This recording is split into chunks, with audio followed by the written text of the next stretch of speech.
غشا خیلی خیلی مهمه. چرا مهمه؟ ببینید ما در بدنمون میلیاردها یاخته یا سلول داریم. خب اینها باید با هم ارتباط داشته باشن، نمیتونن از همدیگه جدا رفتار کنن. خب برای ارتباطشون نیاز دارن که در واقع تبادلاتی رخ بده. خب این تبادلات چی رخ میده؟ حتما باید از غشا یک عبور و مروری اتفاق بیفته. به همین جهت ما باید بدونیم که غشای یاخته یا اون پوسته یاخته چیه، چه نوع بافتی داره و چه مدل هایی در واقع جابجایی مواد انجام میده. اولا درباره بافت غشا به صورت کلی بچه‌ها بدونید که غشا در واقع از 4 تا در واقع 3 تا مولکول تشکیل شده. این که میگم 4 تا، حالا در ادامه توضیح میدم چرا عدد 4 رو بیان کردم. ببینید یک بخشی از غشا در واقع مولکول های لیپید هستن. مولکول های حالا خیلی خودمونی و البته خیلی درست هم نه، چربی. مولکول های در واقع لیپید وجود دارن. بخش دوم پروتئین ها هستند و بخش سوم کربوهیدرات ها هستند. حالا من چرا گفتم 4 تا؟ چون ببینید ما به غیر از اینکه کلسترول در ساختاره، میبینید در تصویر کلسترول داریم، فسفولیپید هم داریم. خب اینا جفتشون لیپید به حساب میاد. بنجان من عدد 4 رو به کار بردم. بنابراین شما که فرض کنید اگر این یک غشای یاخته است، اینجا در واقع فضای بیرونی اون یاخته است که حالا میان یاخته‌ای در واقع در نظرش بگیرید و بین یاخته‌ای در نظرش بگیرید و اینجا در واقع داخل یاخته هست که بس سیتوپلاسم میشه.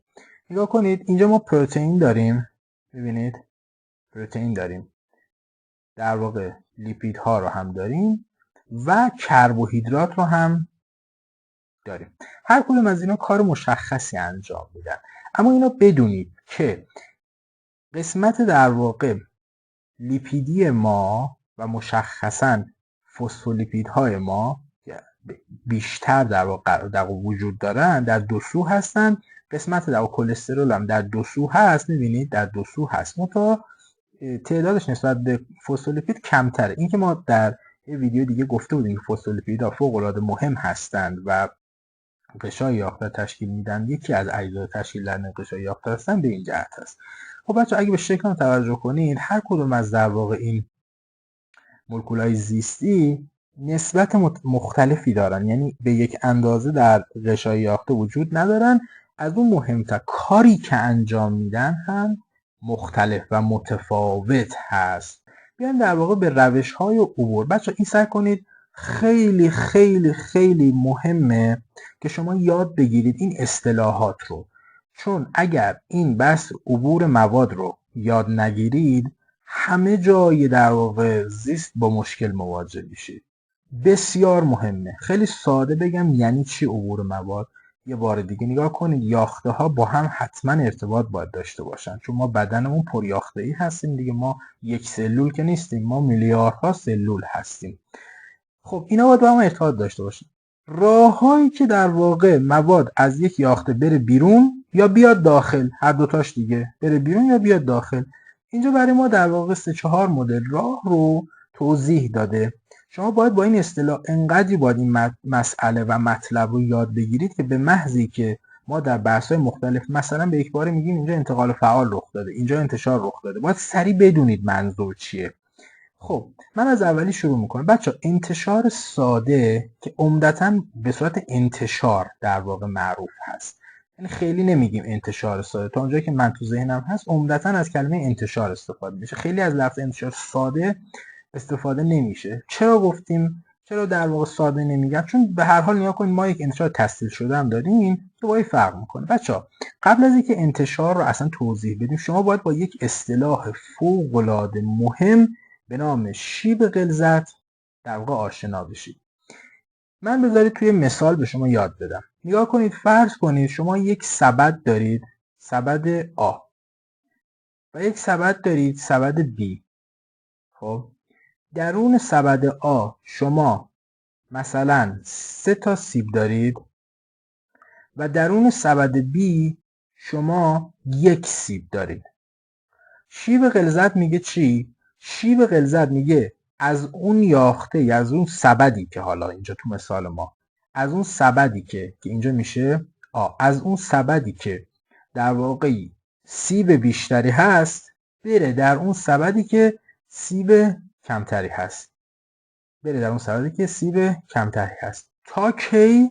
یه تا هم داره، تا زمانی که میزان این سیب ها در این دوتا برابر بشه. خب اینجا 3 تاست، اینجا 2 تاست، پس چند تا باید بره؟ باید اینجا بشه 2 2، یعنی یه دونه سیب باید از آ در واقع به بی بره که این دوتا به تعادل برسن. پس این بحث خیلی خیلی خیلی مهمه، شیب غلظت رو یاد بگیرید که شیب غلظت میگه از جای بیشتر به جای کمتر.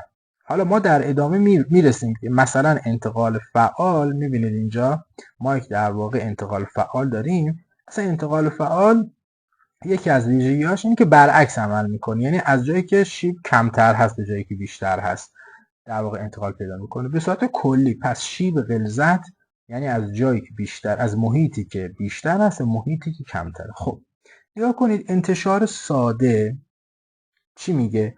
میگه که انتقال مواد، این که میگیم از جایی، همه بحث ما چیه؟ داخل یاخته بیرون یاخته. مثل این تصویر میبینید داخل یاخته بیرون یاخته. حالا یا از بیرون به داخل یا از داخل به بیرون، فرقی نمیکنه در هر دو صورت، یا از داخل بیرون یا از بیرون به داخل. خب انتشار ساده میگه چی؟ میگه که مواد یا اون مولکول ها، هر چیزی که قراره جابجا بشه، از داخل به بیرون یا بیرون به داخل مبتنی بر چی باشه؟ شیب غلظت. یعنی هر سمتی که غلظت بالاتری داره مواد انقدر جابجا بشه که به چی برسه؟ به تعادل برسه.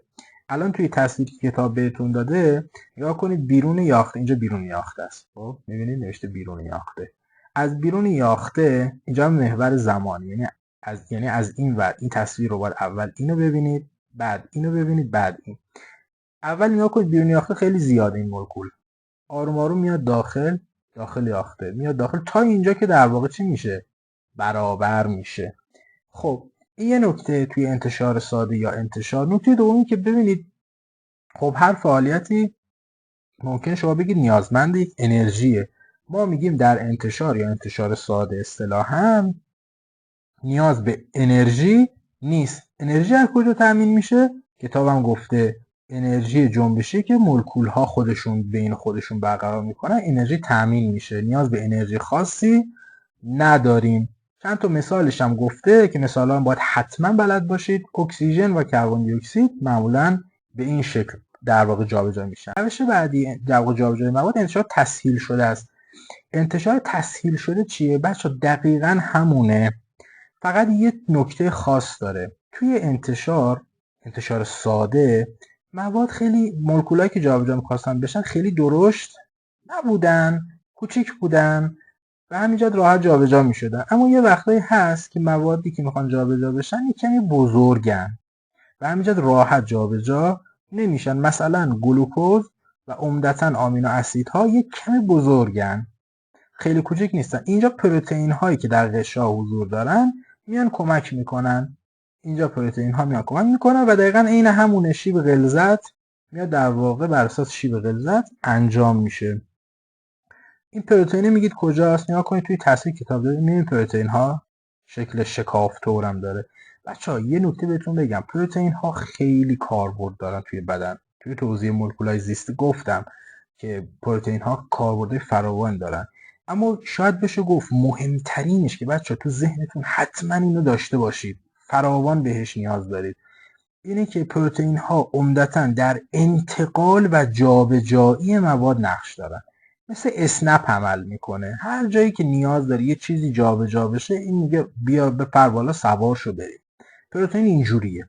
خب اینم از انتشار تسهیل شده، یعنی انتشار رو راحت میکنه. تسهیل یعنی راحت کردن، یعنی میاد کمک میکنه. برای چی هست؟ حالا کتاب متأسفانه مثالش حذف کرده، شما بنویسید مثلا گلوکوز و عمدتاً آمینو اسیدها به این شکل در واقع جابجایی دارن.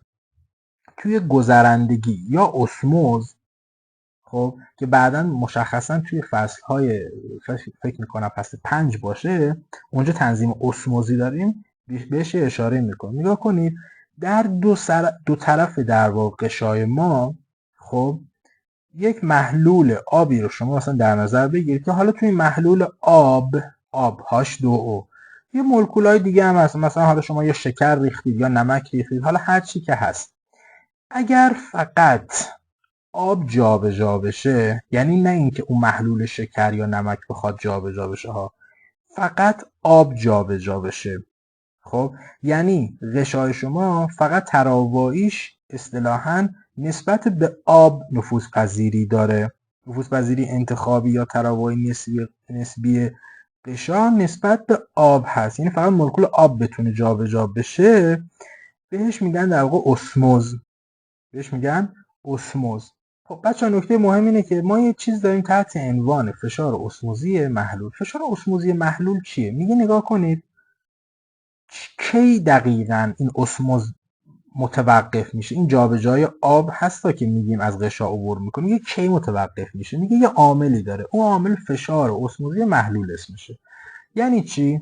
یعنی هر چقدر اختلاف غلظت بیشتر باشه، یعنی مثلا فرض کن یک طرف آب خیلی زیاده، یک طرف آب کمه، محلول ما زیاده، ولی آب یه طرف در واقع کمه، یه طرف در واقع محلول زیاده، یعنی این تفاوت خیلی زیاد باشه. هر چقدر این تفاوته که آب در یک سمت خیلی کم باشه، در سمت دیگه خیلی زیاد باشه، بیشتر باشه، این سریعتر و با قدرت بیشتری سعی میکنه آب جابجا بشه که در واقع به یک تعادلی برسه.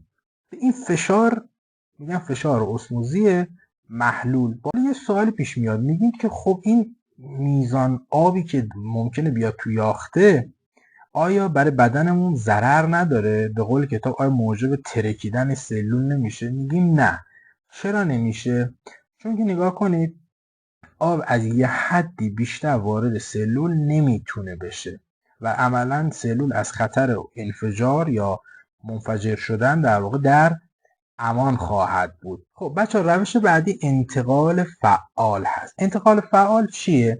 ما با چند تا نکته رو بدونیم. خب ما تو اینجا هر چی گفتیم بر اساس شیب غلظت و اینها، درسته؟ انتقال فعال اولین چیزی که هست شیب غلظت رو نقض میکنه. اصلا شیب غلظت برعکسش عمل میکنه. و نکته دوم این که چون میخواد برعکس عمل کنه نیازمند صرف انرژی. حالا انرژی دیگه از در واقع انرژی جنبشی بین مولکول‌ها نمیتونه به دست بیاره، از یک مولکول پر انرژی به نام ATP به دست میاره، آدنوزین تری فسفات در واقع اینو به دست میاره که این تبدیل میشه به در واقع آدنوزین دی فسفات و توی این فرآیند در واقع یک مقدار زیادی انرژی در واقع تولید میشه که در اینجا برای شما توی بیشتر بدونید توضیحی در واقع داده. شما در همین حد که فعلا بدونید که انتقال فعال برخلاف شیب غلظت هست و نیازمند صرف انرژی ATP هست، در این حد برای شما کفایت میکنه. روش بعدی در واقع آندوسیتوز، حالا اندوسیتوز هم میگن، آندوسیتوز و اگزوسیتوز، یعنی درون میبرد و برون میراند. درونبری و برونرانی. خب این چیه؟ این ویژگی مشترکش با انتقال فعالی که اینم نیاز به ATP داره. چند تا نکته درباره درونبری و برونرانی حتما بدونید و جزو مهمترین روش‌های انتقال هست، خیلی باش کار داریم بعداً. خب نگاه کنید بچه‌ها، هر جا اسم درونبری و برونرانی یا حالا اندوسیتوز و اگزوسیتوز اومد، شما باید چند تا نکته رو بدونید. اولا حتما ما نیاز به ATP داریم، یعنی نیازمند انرژیه، صرف انرژی ATP. ثانیاً اینا با یک اصطلاح خیلی مهم کار داریم، ریزکیسه. نگاه کنید و ثالثاً اینا ذره‌های بزرگیه. بچه‌ها توجه کنید، اینجا نگاه کنید توی تصویر. این تصویر بالایی در واقع داره اگزوسیتوز رو به ما نشون میده و تصویر پایینی داره اندوسیتوز رو نشون میده یا آندوسیتوز رو نشون میده. شما نگاه کنید اینجا من بالایی توضیح میدم، اینجا کجاست؟ اینجا بیرون یاخته است و اینجا داخل یاخته است. این چیه؟ این قشا، درسته؟ ما میخوایم یه مولکولای درشتی رو ببریم بیرون. چه جوری ببریمش بیرون؟ میگه نگاه کن یه کیسه هایی، میبینید ریز کیسه هایی از جنس قشا تشکیل شده که این میاد آروم آروم حمل میشه و در این قسمت در واقع مواد رو به بیرون منتقل میکنه. خب انتقال میده. برعکسش اگه باشه دقیقاً در واقع نگاه کنید، مواد از بیرون میان یک از قسمتی از غشا کیسه تشکیل میدن، میان داخل و در اینجا داخل در واقع یافته و بعد در واقع آزاد میکنن مواد که تو شکل در واقع نشون نداده دیگه. بنابراین این فرایند که اگر به بیرون ببره میشه اگزوسیتوز، اگه به داخل بیاره میشه اندوسیتوز یا حالا برونرانی و درونبری.